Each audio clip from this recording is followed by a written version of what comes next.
Et bonjour et bienvenue à nos invités et à Quentin pour ce webinaire qui va s'articuler autour du thème, d'un grand thème qui est la décarbonation. Je suis ravie de vous accueillir aujourd'hui dans cette conférence en ligne. Avant de vous donner la parole, parce que c'est ce que attendent en fait tous nos participants en ligne, je vais me permettre un tout petit peu de présenter notre cabinet de conseil, Julie Esterwen, en quelques mots et avec quelques chiffres. Et ensuite, on pourra aborder la semaine de la transformation et particulièrement le thème de la décarbonation avec un échange assez libre autour de questions pour pouvoir partager autour de vos expériences de manière très concrète et bien évidemment de votre regard d'expert. Alors, Julie Esterwen, notre cabinet de conseil est un des leaders en matière de stratégie, de transformation et d'innovation. Et nous accompagnons les organisations comme les vôtres aussi bien dans le domaine public et privé, pour faire face à toutes les transitions qu'elles peuvent rencontrer aujourd'hui comme transitions futures. On a un modèle unique, une articulation autour d'une vingtaine de communautés qui hébergent des expertises reconnues au sein du marché. Et c'est un groupe qui a adopté une approche qui s'articule autour des trois axes que l'on voit ici à l'écran. Le business, bien évidemment. People, parce que le volet humain, sans volet humain, on ne peut pas vraiment avancer. Et bien évidemment, l'environnement. Tout ça soutenu par un engagement et une démarche et des actions autour de la digitalisation, de la donnée, de l'IA qui fait son entrée fracassante depuis quand même quelques années maintenant, plus de 2-3 ans maintenant, et bien évidemment la technologie qui sous-tend toutes ces transformations. C'est une entreprise à mission. Julie Esterwen incarne un de nos motos, hein, qui est le Consulting for Good, et on se donne comme objectif à travers nos accompagnements et nos missions d'avoir un impact positif, bien évidemment, mais surtout durable, parce que c'est ce qu'on recherche dans nos partenariats à travers le panel de clients qu'on adresse. Alors un panel, plus de 1500 clients aujourd'hui, et on est 650 collaborateurs. Et l'année dernière, un chiffre d'affaires qui a dépassé les 110 millions. Donc, un cabinet de conseil qui est au service des différents clients qu'elle peut servir. Si je continue et je vous donne un tout petit aperçu d'aujourd'hui, on est dans le cadre de notre semaine de la transformation. C'est notre quatrième édition. Donc chaque année, on prend le temps de regrouper autour de conférences en ligne, mais également en présentiel, nos clients et nos partenaires. Et pourquoi on se donne cette occasion-là sur une semaine d'aller chercher, d'explorer, d'expérimenter les différentes facettes de la transformation. À travers ces moments de partage, on cherche surtout des expériences qui se veulent concrètes, les enseignements que l'on tire de toutes ces démarches que l'on peut avoir. Alors, pour nos invités, elles seront encore plus concrètes autour de la décarbonation, mais également nos expertises que l'on peut partager ici pendant cette heure ensemble. Et cette année, cette semaine de la transformation, on a voulu l'orienter beaucoup plus sur le passage à l'action. Mais en fait, pourquoi? C'est quand même assez simple. Aujourd'hui, on est face à énormément de bouleversements et de mutations, que ce soit économique, environnemental, sociétal, social. Allez, on va plus loin, géopolitique. Donc, il est plus que temps de se transformer, mais surtout de se transformer ensemble, dans la même direction si possible. Alors, je m'engage peut-être un petit peu trop. Et j'ai beaucoup trop parlé d'ailleurs, donc je vais laisser petit à petit la parole à nos invités. Mes derniers points pratico-pratiques pour les personnes qui se sont connectées. On vous propose de couper caméra et micro. Comme ça permet un échange fluide, libre entre nos invités et notre expert. Et si vous avez des questions, vous avez dans un endroit, je pense en haut ou en bas de votre écran, un endroit pour pouvoir poser votre question. Et moi, en tant que modératrice, très humblement, je les parcourir au fur et à mesure de notre échange et je pourrai ensuite interpeller nos invités pour pouvoir donner une réponse à vos questions. Je pense avoir fait le tour de tout ce que je devais dire ce matin, mais pas que. Et donc là, je vais laisser la parole à nos invités. Alors, je suis ravie d'accueillir Bérénice Bougard, qui est directrice décarbonation et innovation du groupe Fréquin. Donc, bonjour Bérénice. Et également Gaël Pourré, directeur général du groupe Terre Sereine. Donc, bonjour Gaël. Alors, je voulais partir et présenter un peu vos parcours, mais je vais plutôt vous laisser la parole avec deux petites questions assez simples. Un, présentez-vous, bien évidemment. Et dans un deuxième temps, si vous pouviez nous donner un peu un aperçu des enjeux qu'aujourd'hui vous rencontrez au sein de vos organisations respectives, avant de rentrer dans le vif du sujet qui est la décarbonation. Alors, Bérénice, peut-être, je vous laisse la parole. Oui, merci, bonjour à tous. Donc, Bérénice Bougard, j'ai fait une première partie de ma carrière dans l'énergie et plutôt l'énergie pétrolière et gazière, avant d'avoir une prise de conscience et de décider de faire un petit peu évoluer mon parcours professionnel. Et j'ai fait le choix de me diriger vers des entreprises, plutôt des ETI, donc des entreprises de plus petite taille qui ont un fort impact sur le maillage territorial et qui ont la capacité de faire bouger les choses sur ces sujets de décarbonation et de transformation, donc qui sont au plus près des clients, de l'activité économique et des territoires. Et donc, je suis passée un petit peu côté usage de l'énergie et je suis aujourd'hui dans le secteur donc, de la mobilité professionnelle lourde chez un loueur de véhicules professionnels qui accompagnent toutes les entreprises qui ont besoin d'un véhicule pour leur activité, mais dont ce n'est pas le cœur de métier. Donc voilà. Et dans cette entreprise et dans ces entreprises-là, l'objectif, c'est vraiment de pouvoir accompagner la décarbonation et cette transition parce qu'elle est, pour ce secteur-là, très complexe et elle change des modèles opérationnels pour lesquels voilà, ça demande de se réadapter, de changer, d'évoluer. Donc voilà pour à la fois un petit peu mon parcours et puis la- la- les principaux enjeux de notre entreprise qui sont évidemment de savoir transformer en embarquant et en étant avec tout le monde, puisque évidemment on a des collaborateurs dont les métiers vont être impactés, mais on a aussi des clients dont les métiers vont être impactés. Et l'objectif, c'est d'embarquer tout le monde dans cette transition et d'en faire une réussite. Voilà. Merci, merci beaucoup, Bérénice. Gaëlle? Oui, bah écoutez, bonjour à toutes et à tous. Merci beaucoup pour cette invitation. Donc moi j'ai la chance d'être directeur général, alors pas du groupe Terre Sereine, pour l'instant on n'est encore qu'une filiale. Mais en tout cas effectivement c'est une aventure. Donc moi j'ai un parcours aussi dans l'énergie, alors là plutôt côté production, donc j'ai démarré dans les très grosses centrales Areva, Alstom pour arriver sur les plus petites, chez Dalkia, en passant par le renouvelable. Donc j'ai un aperçu assez large de tout ce qui se fait dans l'énergie. Et aujourd'hui, donc, j'ai rejoint cette structure Terre Sereine. Enfin, j'ai participé à la construction de cette structure qui est la co-entreprise créée par le groupe EDF et le groupe La Poste pour réaliser un programme de décarbonation sur le patrimoine immobilier de La Poste. Voilà, donc c'est une petite société qui a démarré il y a 1 an et demi. On est une vingtaine de collaborateurs. Et notre enjeu, c'est de pouvoir réussir à déployer un programme global de décarbonation de plusieurs centaines de millions d'euros sur plusieurs années, évidemment entre ces deux entités, donc le groupe La Poste et son partenaire EDF, avec un enjeu évidemment technique, mais aussi beaucoup humain, comme vient de l'évoquer Bérénice. C'est comment on arrive à faire fonctionner des expertises, des interlocuteurs multiples, deux cultures d'entreprise quand même très fortes, et mener à bien ces opérations dans l'intérêt de l'environnement et aussi des êtres humains, parce que derrière cet enjeu environnemental, il y a aussi un enjeu sociétal. Merci beaucoup, Gaëlle. Et je n'ai pas oublié notre expert aujourd'hui, Quentin Desrumeaux, donc partenaire associé au sein du cabinet Juliet Sterwen.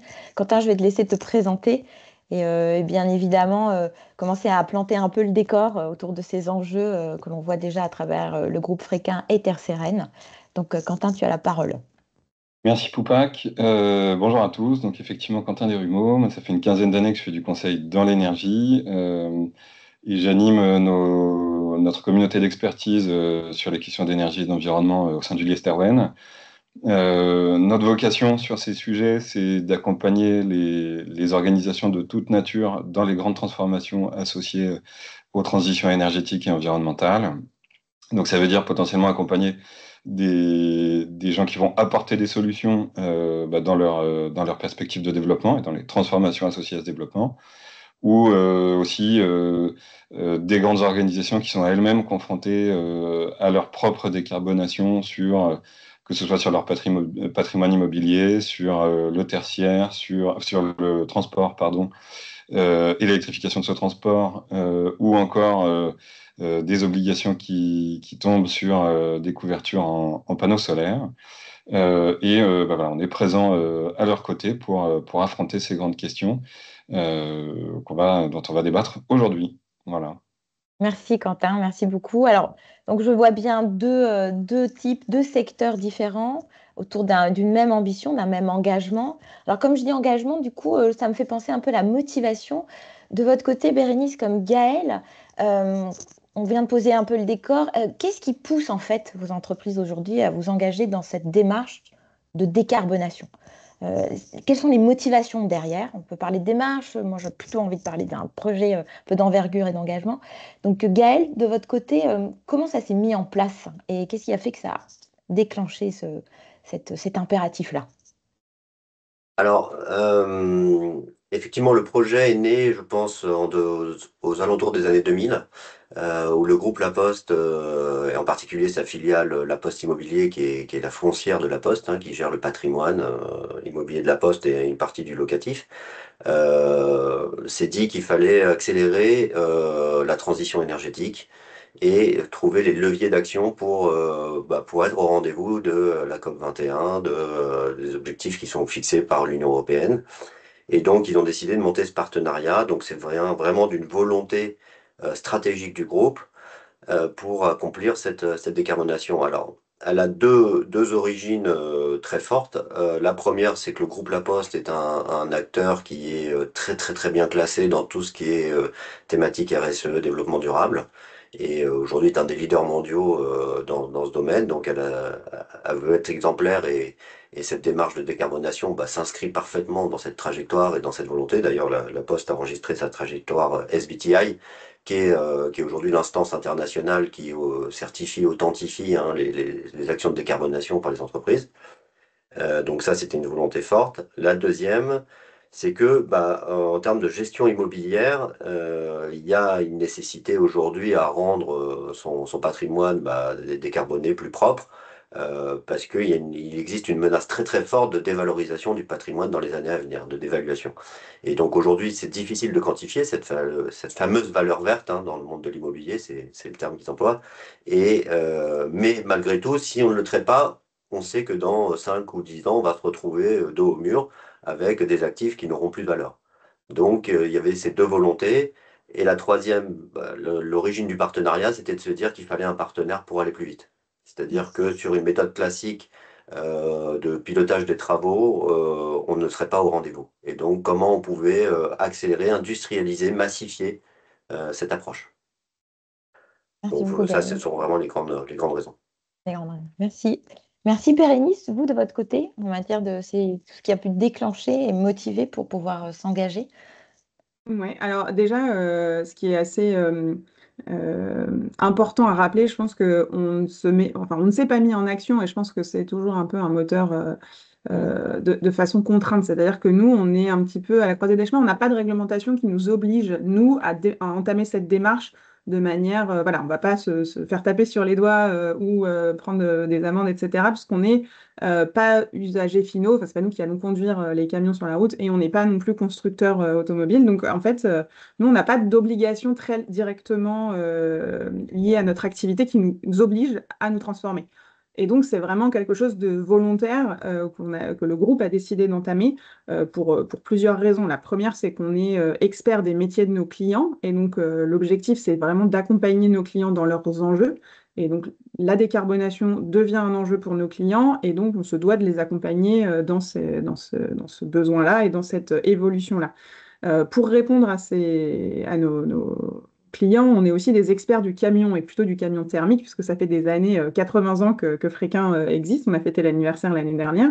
Et donc, on a développé cette expertise autour du camion thermique. Et donc, pour pouvoir continuer à accompagner nos clients, on est obligé de développer les expertises autour des autres véhicules, et notamment des véhicules de la transition, et de pouvoir répondre et accompagner nos clients dans cette dans ces nouveautés, dans tout ce qu'ils vont devoir mettre en place, dans tout ce qu'ils vont devoir regarder pour rester compétitifs sur leur business et puis aussi pour pouvoir perdurer.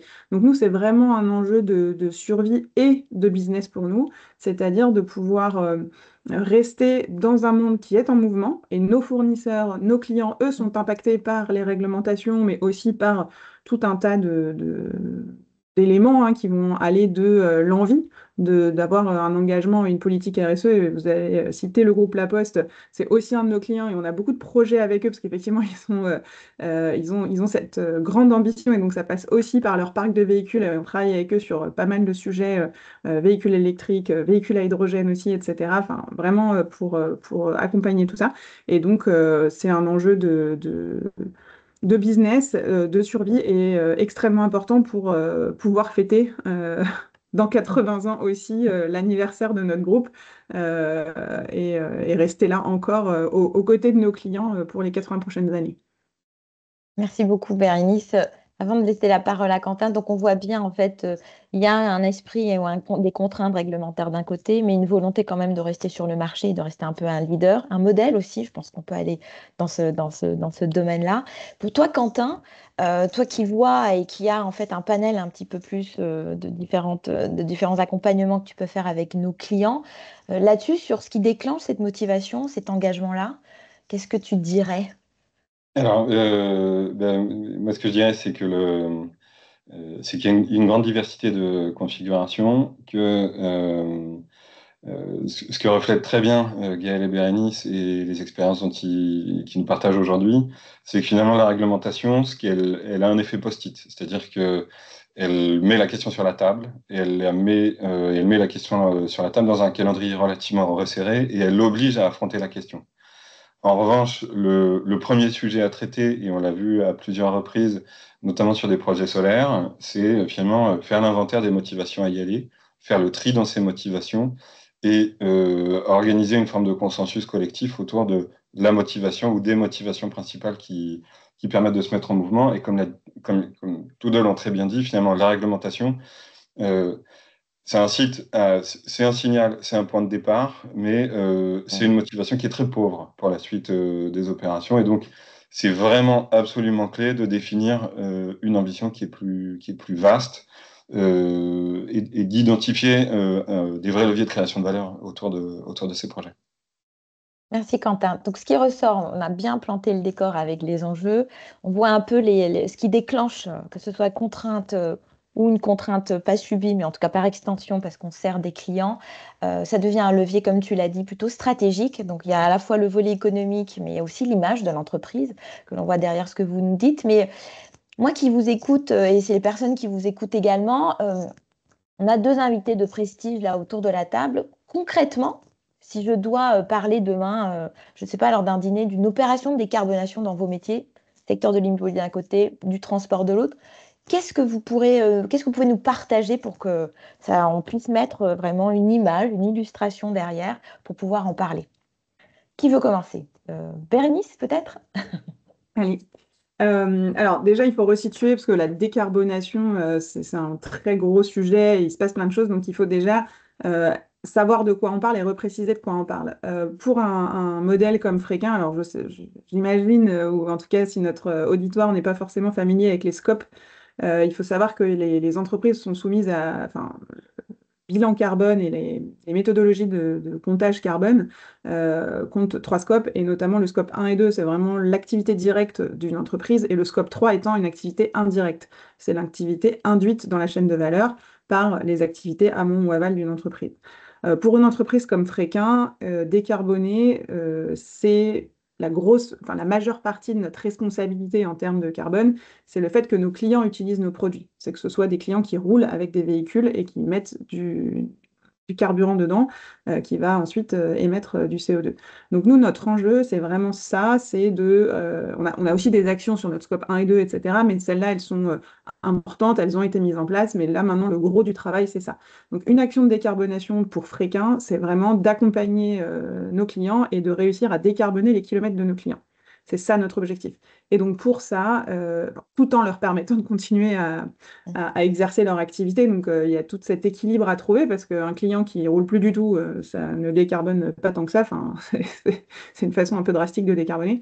Donc voilà, notre intérêt, il est vraiment là-dedans. Et donc pour ça, eh ben, on fait notre travail de conseil, c'est-à-dire qu'on va écouter notre client, lui poser énormément de questions sur son modèle opérationnel et ensuite pouvoir l'accompagner de A à Z pour choisir le meilleur ratio entre performance, euh, exploitation et puis transition. C'est-à-dire qu'on a rajouté ce volet décarbonation dans nos analyses pour lui proposer la meilleure énergie pour lui, mais aussi pour son impact environnemental.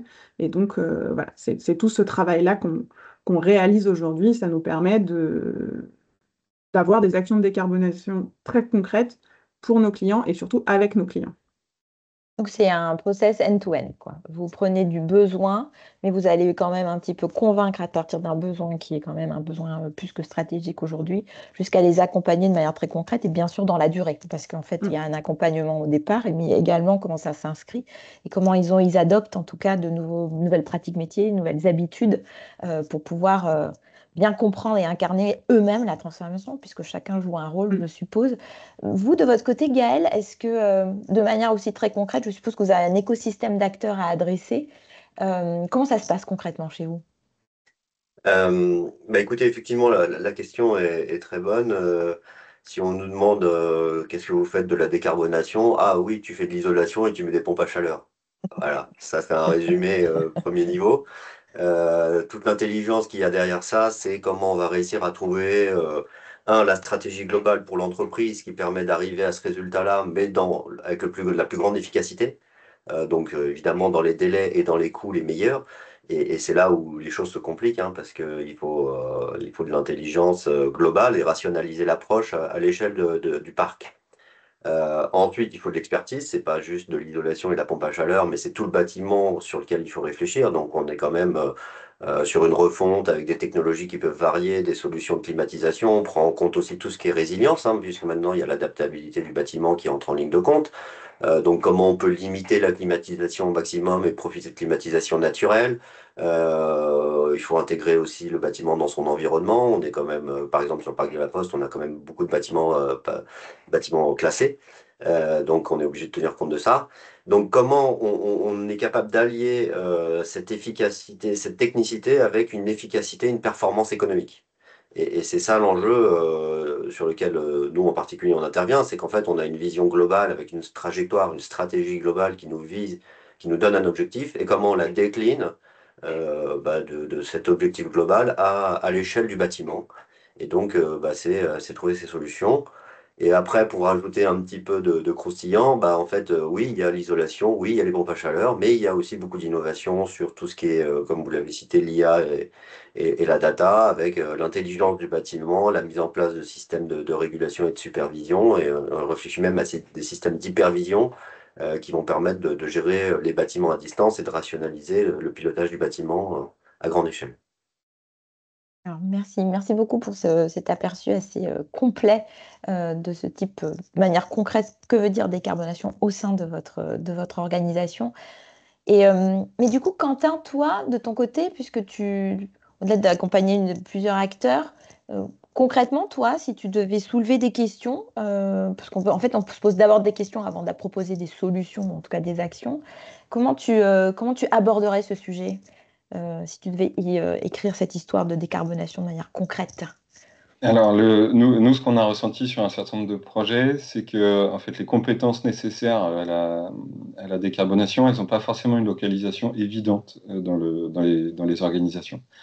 Il y a un point de départ qui est assez classique, hein, c'est déjà même la compétence énergie. Ce qu'on a constaté, nous, en faisant travailler l'IFOP sur des enquêtes auprès des acheteurs, c'est que l'achat d'énergie, par exemple, c'est un objet qui, dans beaucoup d'organisations, est assez diffus. En fait, c'est pas toujours les achats qui s'en occupent, et c'est un peu localisé où on peut.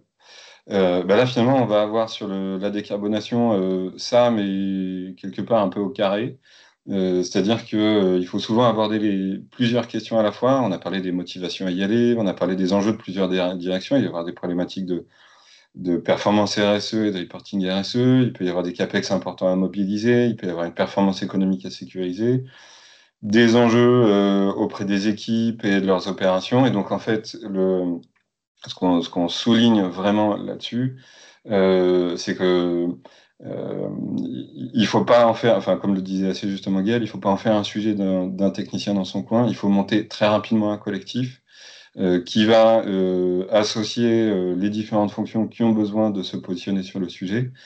Et comme on a souvent des CAPEX assez significatifs sur ces projets, il faut aussi avoir en tête que c'est des arbitrages qui finissent par remonter très vite à la direction générale. Donc pour nous, quelque part, l'enjeu, c'est surtout d'en faire un projet collectif, d'avoir un collectif qui se mobilise rapidement avec les différentes fonctions et euh, voilà, et de ne pas s'enfermer dans une posture technique dont le plus grand piège à la fin, et je pense qu'on en reparlera, c'est d'éviter de mobiliser les parties prenantes et le collectif dans l'organisation. Merci Quentin, c'est ce que je voulais, en fait, ce que j'entends et ce que je comprends, une fois qu'on a bien planté le décor et qu'on donne un sens en fait pour cette mise en mouvement, c'est que très vite on va mailler toutes ces parties prenantes. Donc on a bien la décision qui vient sûrement d'une direction générale, mais pas que. Mais en fait, c'est cet équilibre un peu fragile qu'il faut aller chercher entre les personnes, les sachants et une forte technicité, mais pas uniquement cela, les collaborateurs qui vont ensuite l'incarner, les managers, en tout cas les personnes qui les dirigent et qui dirigent les équipes qui doivent aussi être impliquées. Donc voilà, je sens le maillage de toutes les parties prenantes internes au sein de votre organisation, de vos organisations, mais également externes, parce qu'on travaille avec des fournisseurs, on travaille avec des partenaires. Donc tout ça est un maillage un peu fin, un peu subtil quand même, mais tout ça dans une même direction et pour un même objectif. J'ai bien entendu un côté pour Bérénice qu'il fallait quand même bien expliquer la décarbonation, parce que je pense que, en effet, autour de la table, si on se donne le moment de le définir, on donnera tous une définition peut-être différente, et ce n'est pas le cas. Mais donc voilà, dans cette organisation-là, on va chercher cet équilibre un petit peu subtil sur ce collectif à mettre en place, à mettre en mouvement. Euh, Ce qui m'amène en fait du coup à dire... au-delà de ces opérations, quand on parle de transformation, etc., qu'est-ce qu'elle change finalement profondément dans vos organisations, pour Bérénice et Gaël, mais également pour vos clients? Qu'est-ce que vous voyez, vous déjà, puisque vous le mettez en place de manière concrète, vous les suivez, vous les mesurez, concrètement, aujourd'hui, qu'est-ce que ça change profondément chez eux? Dans vos organisations, dans les équipes, bien évidemment, mais également chez vos clients. Gaël, peut-être? Oui, alors effectivement, pour rebondir un peu sur le propos précédent, on utilise des connaissances et des savoirs qui sont déjà bien établis, éprouvés, hein, la physique du bâtiment. Aujourd'hui, on a quand même une expérience très très forte. C'est important d'avoir les bons sachants, ça c'est toujours crucial évidemment dans toute activité. Ce qui change, c'est vraiment l'approche et en fait l'organisation de ces travaux avec le fait qu'on bouscule les process. Clairement, on remet en question tous les process qui étaient en place avec des habitudes, des modes de fonctionnement, je dirais presque ancestraux, hein, sur le pilotage de travaux, hein, c'est pas nouveau les travaux. Et là, on va prendre les différents intervenants de l'entreprise en interne, donc des gestionnaires d'actifs, donc des gens plutôt à vision financière et contractuelle, des gestionnaires techniques, eux qui gèrent le bâtiment au quotidien, des maîtrises d'ouvrage qui sont habitués à piloter, avec des partenaires externes, des bureaux d'études, des entreprises de travaux. Et il faut réussir à amener tous ces gens-là dans la même direction. Alors, quand vous le faites à l'échelle d'un parc comme le nôtre qui est national, bah, évidemment, ça fait quand même facilement 200 personnes qui vont graviter sur le sujet. Et donc, il faut mettre en place des nouveaux process, que les gens s'approprient ces nouveaux process. Donc ça, c'est quand même une transformation loin d'être anodine. Et du coup, bah, il faut un accompagnement. Et ça, je rejoins Bérénice, hein, c'est vrai que l'accompagnement est primordial dans cette démarche. Parce que la réussite, si je suis gentil, 50%, mais c'est même 80% de l'humain, hein, donc qui fait que ça va fonctionner. Et donc, c'est très, très important de pouvoir accompagner tous ces acteurs. Et pour ça, bah, là, je rejoins le propos de Quentin, c'est-à-dire qu'il faut vraiment un accompagnement du management très, très fort. Il faut un sponsoring de très haut niveau, au niveau des COMEX, hein. Là, en l'occurrence, on a la chance d'avoir un sponsor au sein du COMEX EDF et au sein du COMEX La Poste. Donc c'est loin d'être anodin. Et puis après, il faut que toutes les strates de management soient formées pour faire ce changement. Que ça se distille à chaque niveau. Et en Oui, fait, mais par contre, il faut aussi que ça dure. Donc, il y a une logique en fait d'impulser, mais également de maintenir dans la durée. Donc, c'est en général un challenge fort sympathique euh, que vous devez mener au sein de Terre Sereine. Pour vous, Bérénice, qu'est-ce que ça change de manière un peu plus profonde, cette transformation-là, cette impulsion à la fois au sein du groupe Fréquin, mais avec vos clients, puisque c'est pour vos Ouais. clients que vous faites aussi cette transformation-là. Ouais, mais en fait, ce qu'il faut voir, c'est que la décarbonation, ça transforme l'ensemble du modèle économique de l'entreprise, enfin l'ensemble du business model de l'entreprise, puisque c'est pas juste un ajustement, ce qu'on Mm. a jusqu'à présent, enfin on est vraiment sur une rupture, une continuité dans la rupture, enfin il y a quand même tous ces éléments-là. Ça implique de former les équipes qui sont en contact avec les clients, puisque c'est eux qui vont faire passer le message, qui vont devoir leur expliquer. Donc effectivement, eux, il faut qu'ils soient embarqués dans toutes nos équipes qui vont être en interaction avec les clients pour expliquer ce changement, ce qu'il va impliquer pour nos clients, comment on va y aller, etc., etc. Ensuite, il faut aussi adapter les offres et les services, parce qu'une fois qu'on a établi cet échange, il faut aussi réinventer. Alors, on garde notre proposition de valeur, mais on va la délivrer différemment aujourd'hui, hein, d'être gestionnaire de flotte de nos clients quand c'est un véhicule électrique par rapport à un véhicule thermique, bah, ça change quand même pas mal de choses chez nous et chez nos clients, parce qu'il va falloir qu'ils aillent maintenant, qu'ils installent une borne électrique chez eux ou qu'ils aillent à la borne Mhm. publique, et ça n'est plus du tout la même chose que d'aller faire son plein dans une station-service classique ou d'avoir sa cuve sur son entrepôt. Donc, voilà. Donc c'est tous ces éléments-là qui vont aussi changer, et nous, il faut qu'on s'adapte là-dessus. Et puis, ça va aussi changer. Nous, on a des agences hein, dans lesquelles nos clients viennent avec le véhicule pour qu'on puisse faire les entretiens, réparer, faire les contrôles obligatoires, etc.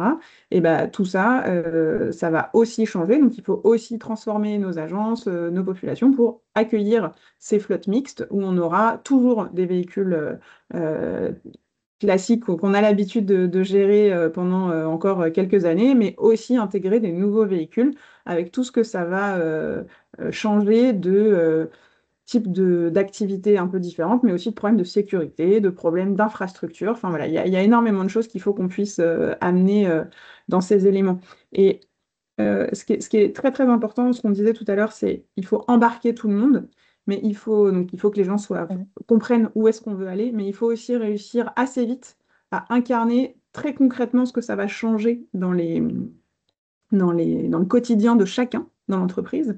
Parce que quand on dit l'entreprise, on en a fait un axe stratégique, hein, cette partie de durabilité, on l'a intégrée dans notre stratégie d'entreprise, mais très concrètement, dans l'atelier, bah, mon mécanicien, lui, il se dit, bah, voilà, il y a un mur devant moi, qu'est-ce qu'on va faire? Il peut y avoir des inquiétudes et tout. Donc c'est hyper important que lui aussi puisse imaginer quel est son premier pas, comment est-ce qu'il va, lui, s'intégrer dans cette transformation pour que, voilà, il soit embarqué à son échelle, à son niveau, et qu'il puisse voir et un petit peu rendre tangible pour lui ce que ça veut dire que de s'inscrire dans ce projet d'entreprise et dans cet axe stratégique-là.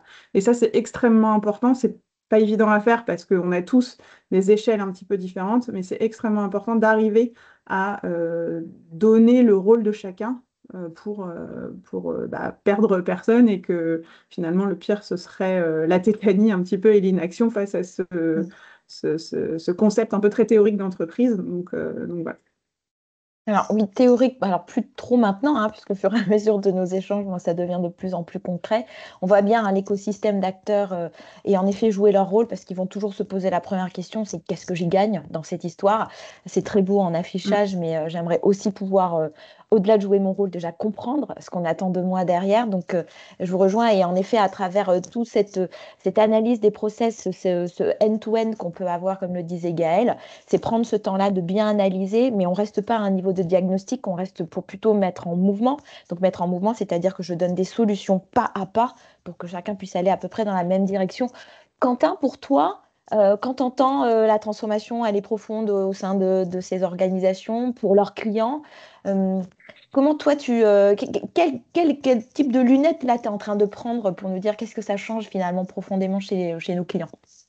Eh ben, en fait, si on résume un peu ce qui a été partagé, nous, ce qu'on ressent en général, c'est que c'est en haut de l'organisation un changement de regard. C'est-à-dire, on reprend des problématiques qui sont assez classiques et on les attrape avec une coupe ou une façon de les traiter qui sont un peu différentes. Et ça amène aussi une forme de, quelque part, une sorte de réforme du pilotage économique, en fait, du sujet qu'on est en train de traiter, que ce soit le parc immobilier, les process, la structure du transport, ou opportunités foncières, enfin, ou en tout cas un parc foncier on disposerait. Et donc, il y a déjà quelque part une première source d'opportunité et de bonnes nouvelles, c'est que en ayant finalement attrapé le sujet sous un angle différent, en fait, on va générer des gains aussi, bien souvent, simplement parce qu'en fait, on s'autorise des questions qu'on s'autorisait pas jusqu'ici. Et donc, bah, sur les flottes, par exemple, on peut être amené à se reposer des questions un peu plus générales sur l'efficacité de la flotte dont on dispose. Ce sera pareil, je pense, sur l'immobilier.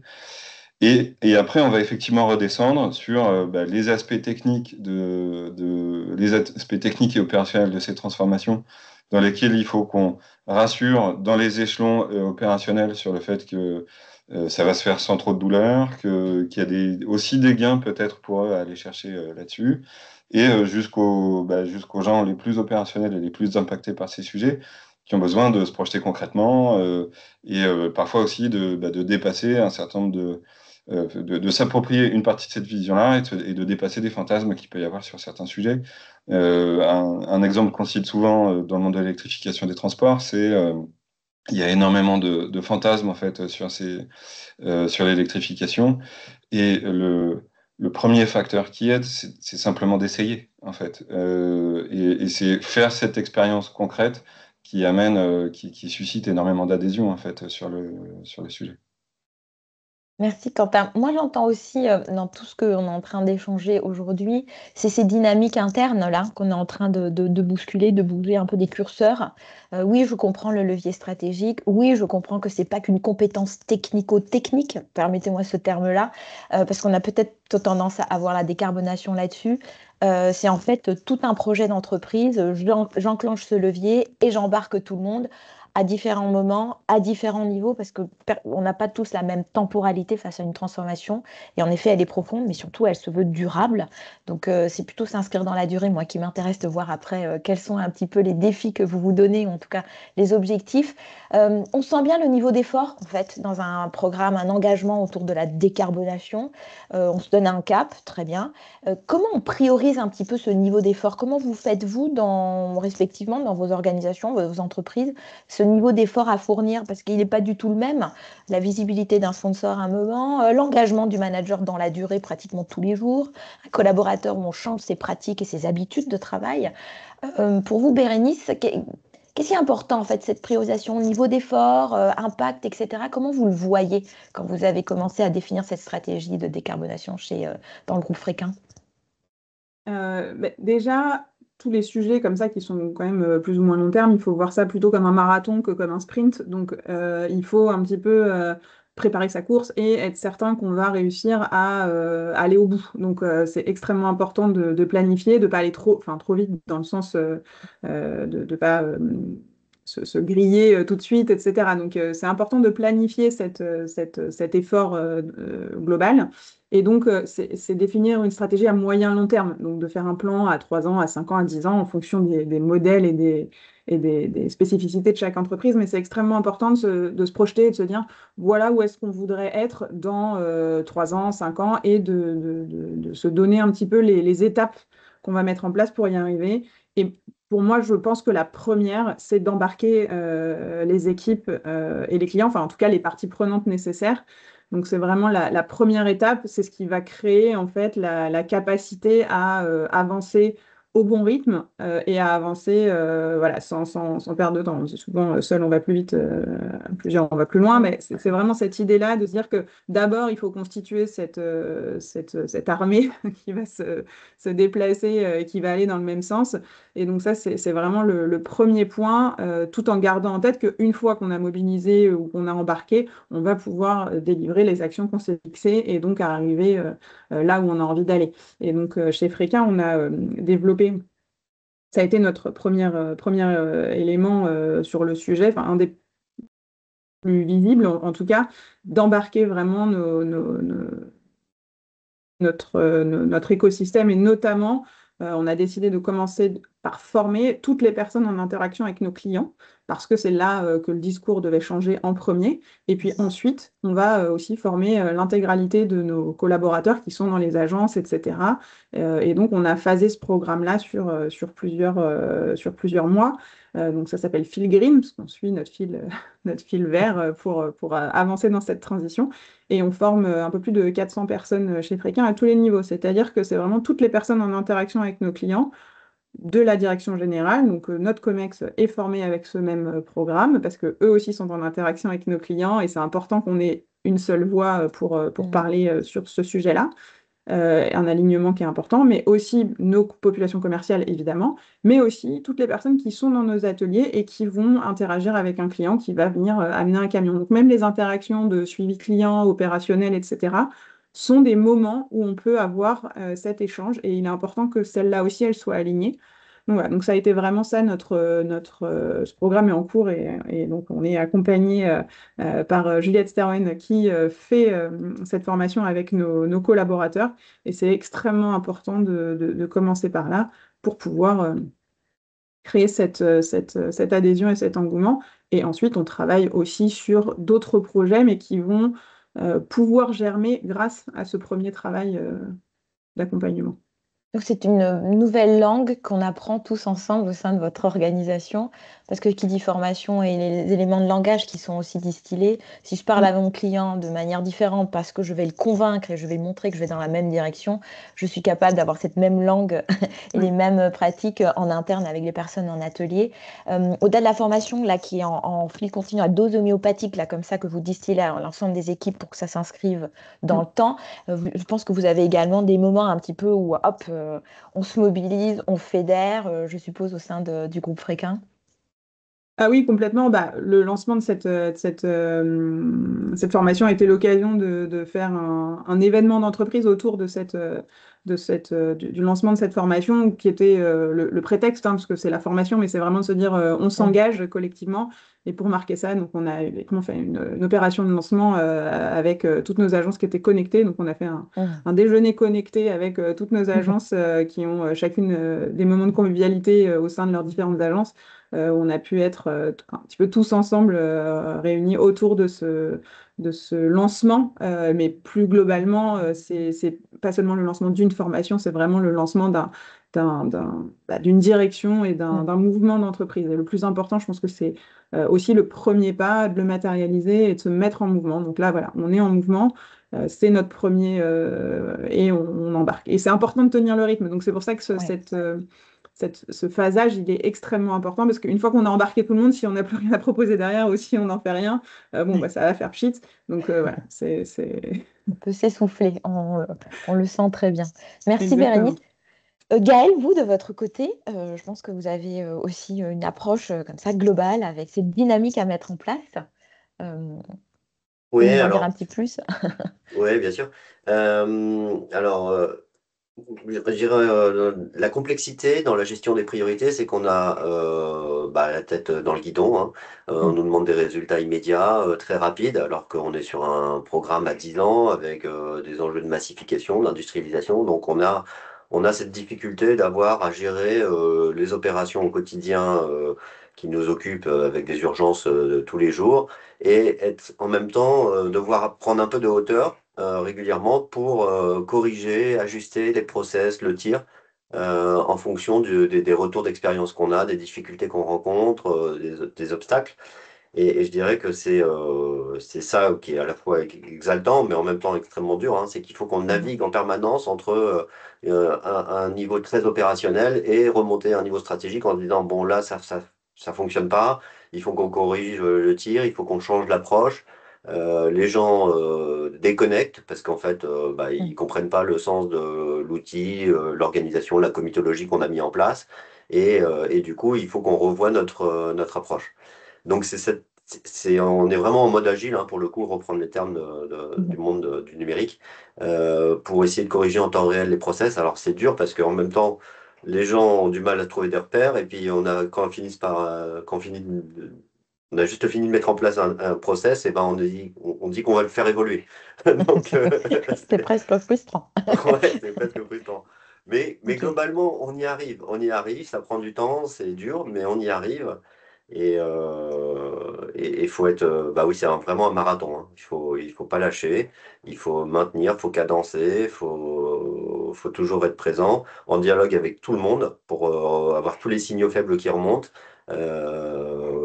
et comprendre, prendre de la hauteur pour comprendre où il y a des points de blocage et essayer de les enlever, quoi. Sacrée gymnastique entre le marathon, on tient dans la durée, un Ouais, peu d'assouplissement et de renforcement musculaire aussi également. Je peux comprendre très bien la frustration, hein, parce que le mode agile, c'est qu'on est capable de démontrer très vite et d'expérimenter pour changer tout de suite après. Alors on aime bien que ça aille vite, mais on aime bien que ça s'installe aussi un petit peu. Donc j'imagine à nouveau cet équilibre un peu fragile. Ce qui est surtout important, c'est de revenir au sens premier, à l'origine de pourquoi on fait ça, pourquoi on se met en mouvement. Alors on peut changer de chemin si en tout cas si on fait un trail ou un marathon, peut-être pas le marathon, mais en tout cas c'est surtout ça, c'est de rappeler à chaque fois le pourquoi on a commencé à mettre en place cet engagement-là, et cet engagement se fait avec l'ensemble de votre écosystème d'acteurs. Pour vous, Gaël, c'est même des partenaires différents, bureaux d'études, consultants, en interne. Enfin, donc vous mixez, tout comme avec Bérénice, différents types de profils. Et donc, pareil, une nouvelle langue peut-être à apprendre avec tous ces acteurs-là autour de cet engagement de la décarbonation. Du coup, toi, Quentin, pour toi, quand on parle d'équilibre par rapport à tout ça, parce qu'il y a un niveau d'effort, un impact, toute cette dynamique à mettre en place, elle est fragile, il faut qu'elle tienne dans la durée. De ton point de vue, quel est ton regard d'expert là-dessus? Moi, ce que je dirais, c'est en fait quand on veut mobiliser les collectifs, l'envie la plus forte qu'on a, c'est de les associer très tôt dans ces projets-là et de les associer régulièrement dans ces projets-là. Donc, c'est quelque chose à faire. Et c'est quand même, je parlais du changement de regard tout à l'heure, le changement de regard, il amène aussi à un changement de méthode. Et donc, je pense qu'il y a quand même le point de curseur, il est là. Il est finalement comment est-ce on s'assure qu'on a donné suffisamment de latitude aux équipes de terrain pour gérer leurs problématiques de leur quotidien, dans la continuité de leurs opérations, tout en étant aussi très clair sur le fait que la façon de piloter le sujet elle a changé, et que la façon d'opérer le quotidien va probablement changer elle aussi. Et donc donner cette latitude, c'est pas forcément juste laisser les gens proposer des choses et pas être présent, c'est aussi armer cette latitude en apportant les bonnes données, les bonnes analyses, en amenant les équipes à se poser des questions sous la bonne forme et au bon niveau, potentiellement. Voilà. Et un des aspects aussi qui peut se trouver parfois un peu sur le chemin de cet équilibre à trouver, c'est qu'il peut y avoir le long de la transformation quelques mandats à modifier. C'est-à-dire il peut y avoir quelques acteurs dont le quotidien est quand même un peu plus bousculé que les autres par ce sujet, dont ça peut bousculer la feuille de route au quotidien, peut-être même les objectifs personnels. Donc ça, c'est aussi des choses qu'il faut identifier rapidement et traiter. Un exemple très concret, c'est par exemple quand on parle d'autoconsommation solaire dans le monde de l'électricité, euh, l'acheteur d'énergie n'est pas toujours un allié complètement naturel en fait de ces projets-là, contrairement à ce qu'on pourrait penser, parce que l'acheteur d'énergie, il a plutôt un mandat qui est autour de la couverture des risques et potentiellement de la recherche d'opportunités et de ne pas enfermer l'entreprise dans une position trop forte. Donc il peut avoir besoin qu'on ait mis à jour quelque part son mandat et ses objectifs. Voilà. Merci. Merci beaucoup, Quentin. Moi, j'entends bien la vision long terme, court terme, moyen et long terme. J'entends bien, en fait, ça change mes habitudes de travail, ça change ma posture potentiellement. D'ailleurs, en parlant de posture, pour vous, Gaël, quand vous avez mis en place ce programme, cet engagement de décarbonation, et vous travaillez avec vos clients, internes comme externes, quels seraient les conseils pour pouvoir réussir cette transformation? Vous commencez à avoir une certaine expérience à travers votre parcours, bien évidemment, mais aussi par rapport à vos responsabilités actuelles. Vous accompagnez donc vos clients. Les conseils pour qu'ils réussissent, ou en tout cas s'ils veulent mettre en place ces premiers pas, et ce sera la même question bien évidemment pour Bérénice, pour qu'ils puissent bien réussir, en tout cas bien enclencher ce programme d'engagement autour de la décarbonation, quels seraient vos conseils? Alors, je vais reprendre un des propos qu'on a évoqué tout à l'heure, c'est vraiment le sponsoring et le soutien au plus haut niveau de l'entreprise. On a parlé du marathon, c'est vrai qu'il y a des jours difficiles, hein, où on se dit que le process qu'on a mis en place va pas fonctionner, où les parties se disent, là on a quand même deux grandes cultures, EDF et La Poste, où des fois bah, les approches sont pas les mêmes, et les gens se comprennent pas, et avec chacune leur orgueil, hein, parce que ces deux groupes se veulent experts et la référence dans leur domaine respectif. Et c'est là où il faut vraiment que le haut management soit un support très fort pour dire non, non, on ne lâche rien, vous continuez, vous cherchez une réponse, vous cherchez une solution, on est derrière vous, mais il faut y aller. Et on n'abandonnera pas parce qu'on veut arriver à concrétiser ce projet. Donc ça, c'est vraiment un point primordial. Et après, bah, du coup, il faut le décliner, hein, ce qu'on évoquait, le faire ruisseler au niveau du management pour que tout le monde s'empare du sujet et que quand les opérationnels se retrouvent confrontés à une question, bah, ils puissent accéder à leur hiérarchie avec des réponses qui sont pertinentes. Et souvent, bah, des fois, on a quand même des bonnes surprises. On a des réussites, des gens qui sont promoteurs, comme dans tout grand projet, hein, qui vont avec leur enthousiasme, emmener avec eux les autres personnes. Et puis, on va découvrir des choses intéressantes. Vous évoquez le bénéfice individuel. Bon, évidemment, il y a le fait d'adhérer à un projet quand même qui est vertueux. Et ça, bon, fondamentalement, je pense que Mm. même si ça transforme les gens quand même dans leur quotidien et dans leur adhésion à l'entreprise, parce qu'ils se disent, bah là, je suis quand même en train de mettre en place quelque chose qui est bon pour nous. Et puis au quotidien, dans leur travail, ils vont aussi découvrir des opportunités. C'est-à-dire que là, par exemple, on commence à accompagner le groupe La Poste sur la partie gestion locative, donc là, on n'est plus sur la partie patrimoniale. Et on voit bien que les personnes qui gèrent ces bâtiments-là peuvent apporter maintenant des réponses à leurs bailleurs ou à leurs clients sur le thème de la décarbonation. Et ça fait mouche. Et les clients commencent à s'intéresser en disant, ah bah oui, mais comment vous faites? Et donc ils disent, ah bah oui, mais là j'ai un sujet de discussion avec mon client que j'avais pas soupçonné et c'est génial. Je vais demander à Terre Sereine de m'accompagner, d'expliquer ce qu'on fait et est-ce qu'on peut accompagner le client? Alors évidemment, ça aboutit pas toujours, mais il y a quand même un éclairage nouveau. Et puis, et du coup, bah voilà, c'est une petite victoire, on entraîne des plus grosses, et c'est comme ça ce sur quoi il faut miser, avec le soutien de la hiérarchie qui pousse et qui cautionne et qui soutient les équipes. Donc un investissement en temps déjà pour convaincre, mais bon, peut-être le haut de la pyramide, alors si je peux pas reprendre cette image-là de la pyramide, c'est bien d'être engagé, mais de tenir aussi dans la durée finalement, qu'il n'y ait Ouais, pas de changement de sponsor, en tout cas s'il y en a un, que le prochain puisse relayer cet engagement-là, distiller à travers les managers, et puis par l'exemple, en fait, le client qui voit, c'est comme passer devant quelque chose qui marche bien, parce qu'on a expérimenté, parce qu'on l'a démontré, quelque part ça donne envie aussi de se mettre, de faire la même chose. Alors pas de mimer, mais en tout cas d'avoir ce retour d'expérience pour les permettre aussi, eux aussi, de se mettre en mouvement. De votre côté, vous, Bérénice, quels seraient les points, voilà, vous avez votre client, on sait que vous donnez un peu, vous distillez ce même langage, une nouvelle langue à apprendre au sein de l'entreprise du groupe Fréquin pour parler de cet engagement-là. Vous avez un client, les 2, 3 premiers conseils que vous lui donnerez pour qu'il s'engage également, ce serait quoi? Bah,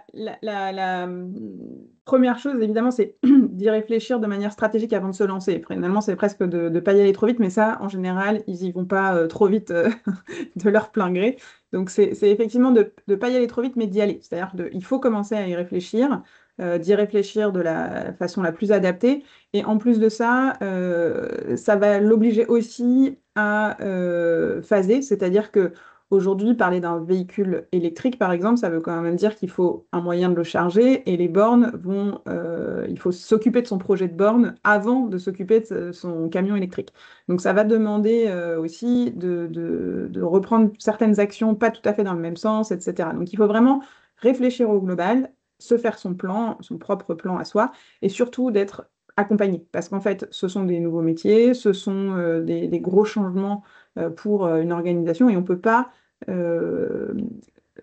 devenir expert de ça. On n'a pas tous les moyens d'embaucher ou de transformer un ou plusieurs employés pour s'occuper de ce sujet-là. Donc, c'est vraiment de se faire accompagner de partenaires de confiance, parce que quand on est sur quelque chose qui est aussi nouveau et qui va être aussi transformant, c'est important d'avoir confiance dans la personne, enfin, dans les organisations ou les personnes avec qui on travaille, pour être certains qu'ils vont nous accompagner, nous, et ne vont pas nous imposer quelque chose qui ne correspond pas forcément à notre organisation.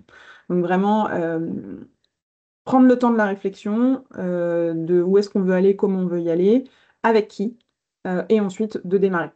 Ça, je pense que c'est vraiment les conseils les plus importants.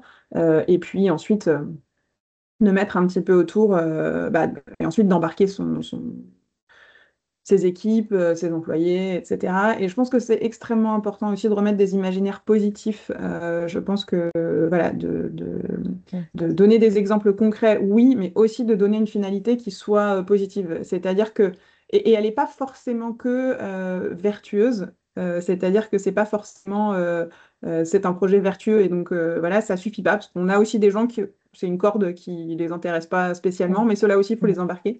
Donc, il y a parfois aussi cette idée de dire, en fait, ça va être super, c'est-à-dire que ça va être plus de clients ou des clients qui vont rester plus longtemps ou des clients qui vont être... voilà, enfin, euh, ça va être un avantage compétitif. Et puis, en fait, ça va donner cette envie-là et remettre les discours positifs.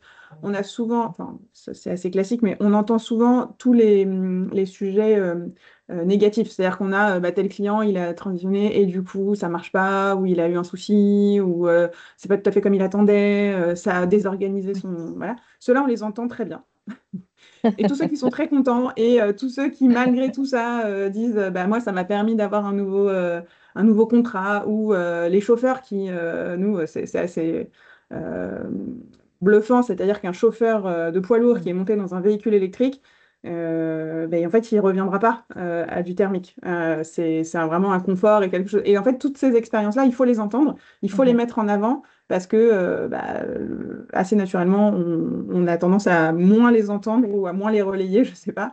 Donc, voilà, donc c'est extrêmement important aussi de s'appuyer sur ces éléments-là pour voilà, garder cette dynamique. Vous avez tous les deux raison. Les plus vocaux, en général, c'est ceux qui ne sont pas contents. Mais des fois, c'est les meilleurs témoins quand ça marche bien, pour faire de la même manière, dire que ça marche en fait très très bien. Bon, en général, c'est un petit peu ce qui se passe, mais j'entends très bien. Donc, on distille un bon sponsorship, mais dans la durée, une dynamique à mettre en place, de s'occuper un petit peu de donner des arguments différents en fonction des typologies de personnes et d'acteurs que vous avez dans vos organisations, parce qu'ils ne cherchent pas forcément le même bénéfice individuel. Et donc des éléments de preuve pour vos clients pour qu'ils puissent également vous suivre ou se mettre en mouvement. Pour toi, Quentin, allez, on va partir sur une question un peu plus impertinente. Si tu as un conseil à donner pour quelque chose qui ne marche pas, tu dirais quoi? Voilà. Là, on a eu plein de bons conseils et très riches sur que ça marche. Je pense que un peu le résumé rapide qu'on peut faire depuis tout à l'heure sur comment est-ce qu'on peut rater un projet comme celui-là, c'est en faire un projet réglementaire, punitif, abordé uniquement sous l'angle technique et de façon isolée. Et là, ça, c'est la recette de l'échec. 100% des gens qui ont essayé ça ont raté. Donc, on peut en témoigner. C'est vrai, tu as bien raison. On arrive à la fin, bien évidemment, de notre conférence en ligne. C'est dommage, c'était tellement éclairant et enrichissant. Le mot de la fin, c'est, j'entends bien embarquer le collectif dans chacun de vos organisations, avoir une certaine robustesse et de s'inscrire dans la durée dans toutes les actions que l'on va mettre en place. Si vous aviez un dernier mot à partager avec les personnes qui nous écoutent, voilà, au regard de ce que vous mettez déjà en place, Bérénice, par exemple, ce serait quoi dans cet engagement autour de la décarbonation? Ça me donne envie de citer un film que vous avez probablement tous connu, c'est Chacun sa route, chacun son chemin. Mais c'est important de définir sa propre route. Voilà, il faut que la décarbonation, c'est un vaste mot, on y met ce qu'on veut, mais c'est extrêmement important de l'incarner, de se poser la question de ce que ça veut dire pour soi, pour son modèle, pour ses clients, voilà, parce que c'est comme ça qu'on va réussir en ayant sa propre route à, à- à faire ce premier pas, et puis les suivants vont arriver. Si la route est bien tracée et qu'on a réussi à lancer le premier pas, après, ça avance et voilà. Et après, les questions se posent différemment, c'est-à-dire ça devient comme une entreprise, il faut la faire tourner, il faut faire avancer, voilà, mais ça devient quelque chose on revient en terrain plus connu, on va dire. Merci Bérénice. Et pour vous, Gaëlle, alors le mot de la fin avant de quitter nos chers auditeurs et auditrices, on va dire. Bah, effectivement, alors on a effectivement le fonctionnement comme toute entreprise au quotidien, et il faut faire tourner la boutique avec toutes ces problématiques de management, ces problématiques sociales, humaines, etc. Mais ce qui est intéressant dans cette décarbonation aussi, c'est l'insoupçonnable, c'est-à-dire qu'en fait, on va découvrir des opportunités, on va découvrir des bénéfices qu'on n'avait pas soupçonnés. Alors, ils vont être petits, ils peuvent être plus gros. Plus gros, c'est plus rare parce que la stratégie, elle est quand même assez claire. Mais au quotidien, chacun peut y trouver des bénéfices nouveaux.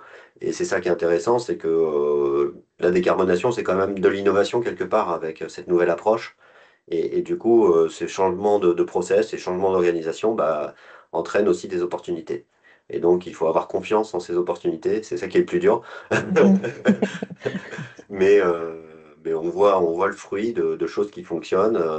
Après 6 mois à mettre en place un process où tout le monde se dit mais c'est l'enfer, on n'y arrive pas.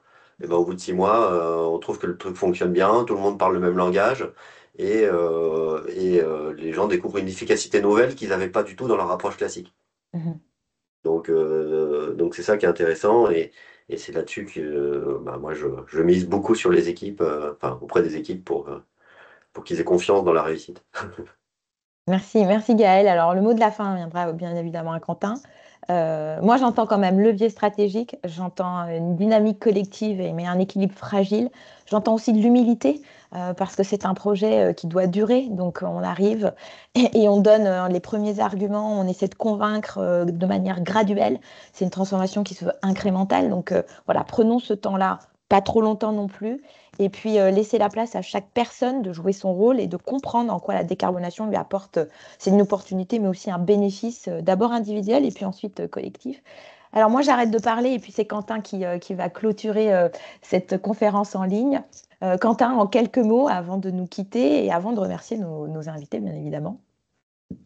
Merci Poupac. Moi, je voudrais surtout remercier Bérénice et Gaël pour les témoignages qu'ils nous ont apportés aujourd'hui. Je pense que ce que je retiens, c'est que cette décarbonation, c'est une aventure collective dans laquelle on a des bénéfices à aller trouver, bien au-delà du simple fait d'avoir quelque part fait son devoir sur le sujet. Et puis, c'est aussi, nous, ce qu'on voit, c'est que c'est aussi des projets enthousiasmants, et on espère que tous les gens qui nous écoutent et qui vont se mobiliser sur ces sujets trouveront aussi plaisir en fait à travailler sur ces questions. Et voilà, c'est ça que je voudrais partager. Merci encore, merci Bérénice, merci beaucoup pour votre temps et toute cette expérience hyper éclairante. Merci Gaëlle également.